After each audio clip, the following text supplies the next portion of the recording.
Well, thank you everybody for coming out. We've really wanted to come together today and kind of just talk about what we've learned over the last couple months here at Accelerated, and really talk about what's happening in Kern County with our testing, what's happening in California with the testing, and kind of an ER physician entrepreneur perspective on what's going on, and kind of what we think the approach should be going forward. And Dr. Massihi and myself have been dealing with this as you have. I'm sure you guys are working from home, you're sheltering in place, you're isolating yourself, and we want to talk about if that still makes sense. So we want to kind of take everything we've learned and throw it against the backdrop of who we are. You know, we both have had extensive classes in microbiology and biochemistry and immunology. We've studied this for each of us 20 years, and we take everything that we're seeing today and we put that against that backdrop and say, does this make sense? Are we following the science? We keep hearing following the science. What is science essentially? It's the study of the natural world through experiment, through observation. So that's what we're doing. We're studying the disease around us. We're making observations. We're doing testing, experiments to figure out exactly what's going on. And so this has caused some severe disruption for Accelerated, as we have people coming in 7 in the morning till midnight. We're reporting to the health department. We're calling patients back. And at the same time, our volumes have dropped significantly. The hospitals, their ICUs are empty, essentially. And they're shutting down floors. They're furloughing patients. They're furloughing doctors. So the health system has been evacuated in certain places. In New York, the health system is working at maximum capacity. In California, we're really at a minimal capacity, getting rid of our doctors and nurses because we just don't have the volume. The hospitals don't, as I've met with their CEOs twice in the last week, and we don't as well. So we're busy with paperwork for COVID, and we're all focusing on COVID. And so one of the things I'd like to talk about is when I talk to ER physicians around the country, what's happening? Well, because COVID has become the focus, people with heart disease, people with cancer, hypertension, and various things that are critical are choosing not to come in based on fear. So what that's doing is causing the health system to focus on COVID and not focus on a myriad of other things that are critical, because we don't have the staff there. And the major component is fear. People are saying, I don't want to go get seen by my doctor. What if I get the COVID? So there is a lot of secondary effects to COVID that aren't being talked about. And so we'd like to kind of look at how we've responded as a nation and why we responded. Our first initial response 2 months ago was a little bit of fear. We decided to shut down travel to and from China. These are good ideas when you don't have any facts. We decided to keep people at home and isolate them. Even though everything we've studied about quarantine, typically you quarantine the sick. When someone has measles, you quarantine them. We've never seen where we quarantine the healthy, where you take those without disease and without symptoms and lock them in your home. So some of these things, from what we've studied from immunology and microbiology, aren't really meshing with what we know as people of scientific minds that read this stuff every day. So that's kind of how we started. We don't know what's going on. We see this new virus. How should we respond? So we did that initially. And over the last couple months, we've gained a lot of data. Typically in Kern County, for instance, we've tested 5,213 people, and we have 340 positive COVID cases. Well, that's 6.5% of the population, which would indicate that there is a widespread viral infection, similar to flu. We think it's kind of ubiquitous throughout California. We're going to go over those numbers a little bit to kind of help you see how widespread COVID is and see how we should be responding to it based on its prevalence throughout society, or it's the existence of the cases that we already know about. So if we look at California, these numbers are from yesterday. We have 33,865 COVID cases out of a total of 280,900 total tested. That's 12% of Californians were positive for COVID. So we don't, the initial, as you guys know, the initial models were woefully inaccurate. They predicted millions of cases of death, not of prevalence or incidence, but death. That is not materializing. What is materializing in the state of California is 12% positives. Well, if we have 39.5 million people. If we just take a basic calculation and extrapolate that out, that equates to about 4.7 million cases throughout the state of California, which means this thing is widespread. That's the good news. We've seen 1,227 deaths in the state of California with a possible incidence or prevalence of 4.7 million. That means you have a 0.03 chance of dying from COVID-19 in the state of California. 0.03 chance of dying from COVID in the state of California. Does that necessitate sheltering in place? Does that necessitate shutting down medical systems? Does that necessitate people being out of work? So that's California, and that's. I also wanted to mention that 96% of people in California who get COVID recover with almost no significant sequelae or no significant continuing medical problems. So those are important statistics for the state of California. 2 months ago, we didn't know this. So I'm going to bring it to light now because we're sharing our own data. This isn't data filtered through someone. This is our own data. We found 6.5%, and then California has found 12%. So the more you test, the more positives you get, the prevalence number goes up, and the death rate stays the same. So it gets smaller and smaller and smaller. And as we move through this data, what I want you to see is millions of cases, small amount of death. Millions of cases, small amount of death. And you will see that in every state. And since we're talking about following the science, we're going to follow the statistics and follow the science. So I want to look at New York State. They've been in the news a lot, right? And their numbers are critical. Let's go over their numbers. Cases of COVID as of yesterday, 256,272 cases in New York State. Not New York City, New York, the entire state. They did a total of 649,325 tests. That's 39% of New Yorkers tested positive for COVID-19. That's their ratios. This is public data online. You can all look it up. 39% of people who were tested. 39% of the people were tested. 39% of New York State. Right. 39% of New York State, if there's 20 million people there, would be close to 4 million. Which is likely, they likely have 7.5 million cases in New York. I just want to make that clarification. It's not 39% of every New Yorker, it's every New Yorker who's been tested. Right, so we extrapolate data. I just want to make that. We extrapolate data, we test people, and then we extrapolate for the entire community based on the numbers.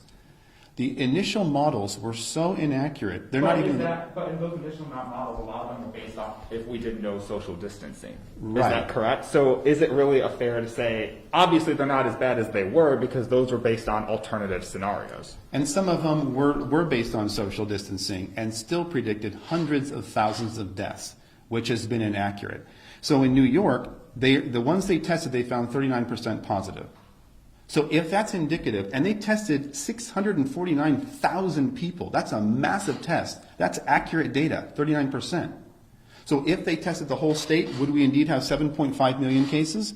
We don't know. We will never test the entire state. So we extrapolate out. We use the data we have because it's the most accurate we have versus a predictive model that have been nowhere in the ballpark of accurate.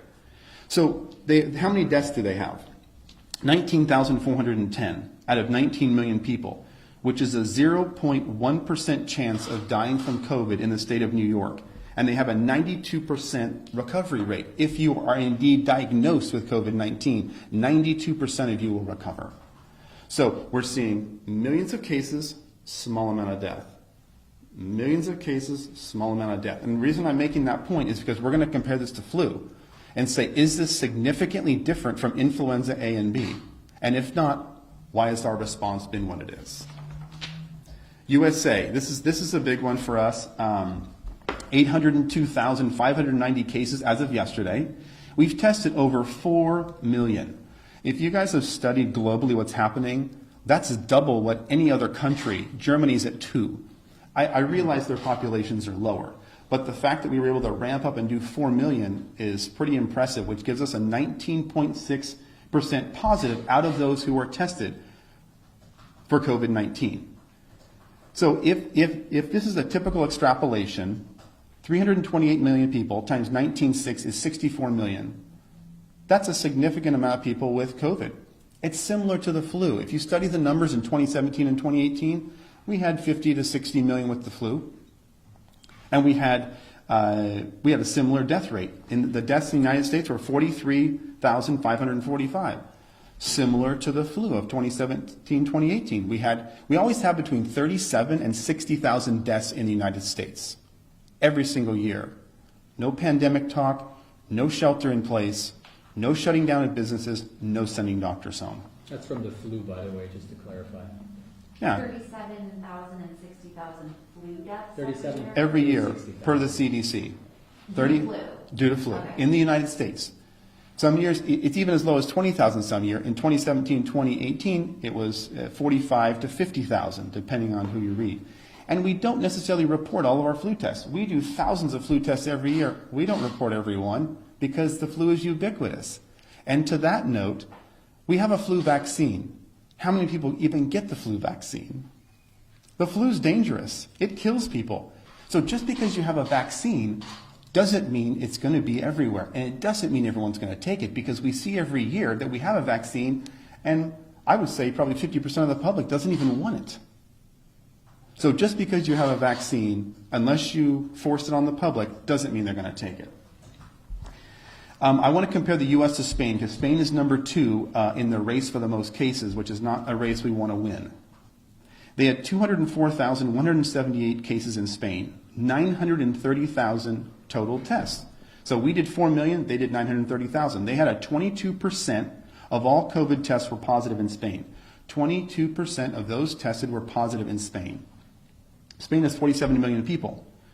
So that equates to about 10 million cases. If we extrapolate the data as we've been doing with every state, gives us about 10 million cases. How many died in Spain? 21,282 out of 47 million. You have a 0.05 chance of dying from COVID as a citizen of Spain, and a 90% chance of recovery from COVID without being on a vent, without being in a hospital. I wanted to compare the U.S. to Spain because we have the most amount of cases globally. So I thought that was important. And then when you bring up a system of lockdown, you automatically have to compare it to a system of no lockdown. Sweden and Norway. I'm Norwegian. Norway has lockdown. Norway has lockdown. Sweden does not have lockdown. What happened in those two countries? Are they vastly different? Did Sweden have a massive outbreak of cases? Did Norway have nothing? Let's look at the numbers. Sweden has 15,322 cases of COVID. They did 74,600 tests, which is 21%, similar to the other countries. 21% of all those tested came out positive for COVID. What's the population of Sweden? About 10.4 million. So if we extrapolate out the data, about 2 million cases of COVID in Sweden. They did a little bit of social distancing. They would wear masks and separate. They went to schools, stores were open. They were almost about their normal daily life with a little bit of social distancing. They had how many deaths? 1,765. California's had 1,220 with isolation. No isolation, 1,765. We have more people. What I'm getting at is millions of cases, very small death. Millions of cases, very small death. This is what we're seeing everywhere. Norway, its next door neighbor. This is where I come from. These are two Scandinavian nations. We can compare them as they are similar. Let's look at the data. Norway, 7,191 cases of COVID.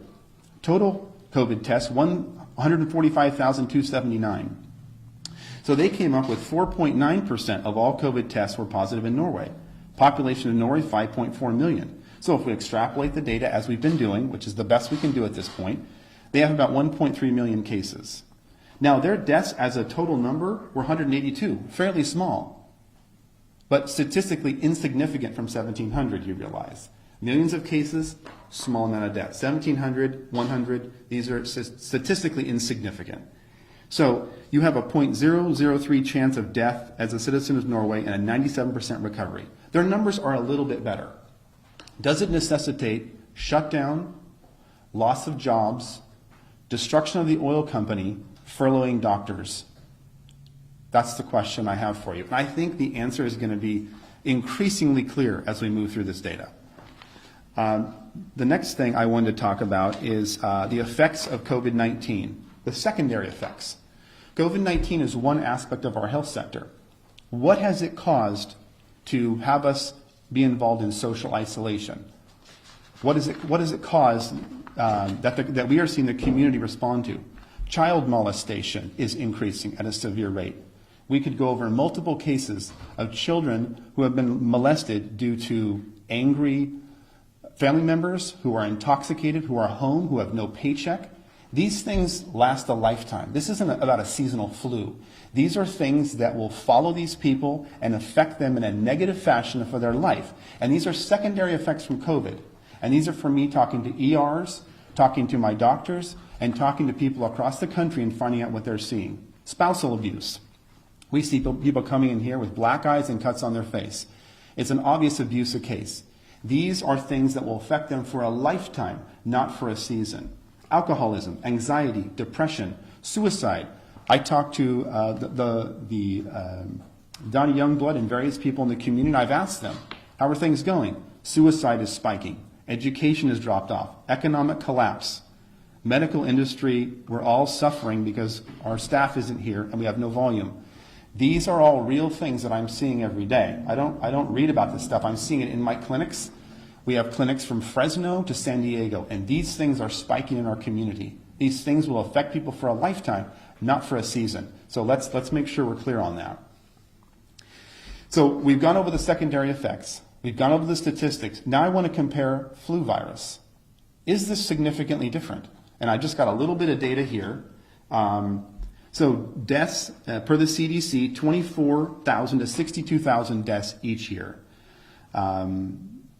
We had about 45 million total cases in 2017 with about 62,000 deaths, or a 0.13 chance of death from flu in the United States. As you know, our other numbers were 0.02.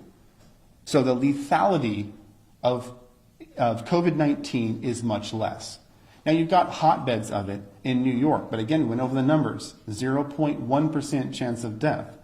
Widespread, small amount of deaths. It's similar to flu, as a matter of fact. If we follow the science, as we've been asked to do, I'm following the science. This data is generated by the CDC, World Health Organization. The testing is generated by what we have done here. So we are following the science.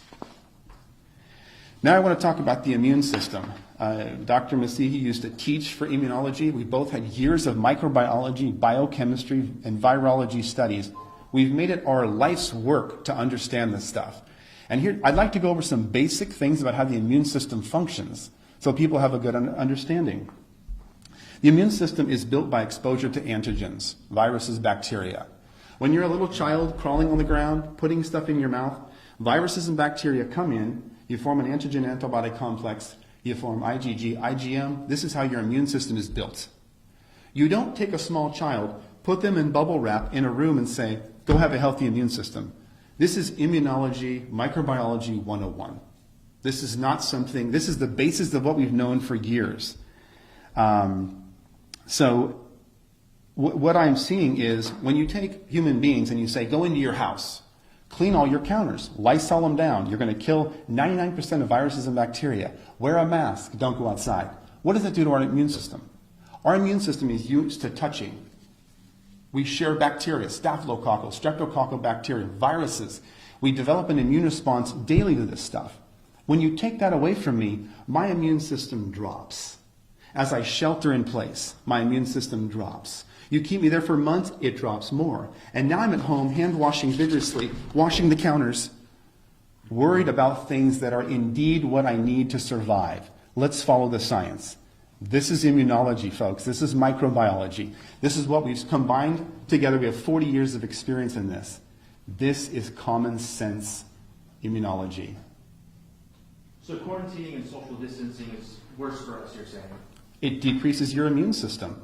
You can't build an immune system by, if someone has a reduced immune system, you hide them away because they can't build an immune system. If you have a normal functioning immune system, you need interaction. When a child's in a womb, you're in this protected environment. When you come out, you have almost no immune system. You develop that through touching your mouth, touching your eyes, virus, bacteria, immune response, IgG, IgM. This is how you build a strong immune system. Do you think people are worrying too much? Of course they are, but that's from media telling them to. I am telling them sheltering in place decreases your immune system. And then as we all come out of shelter in place with a lower immune system and start trading viruses and bacteria, what do you think is going to happen? Disease is going to spike. And then you've got disease spike amongst a hospital system with furloughed doctors and nurses. This is not the combination we want to set up for a healthy society. It doesn't make any sense.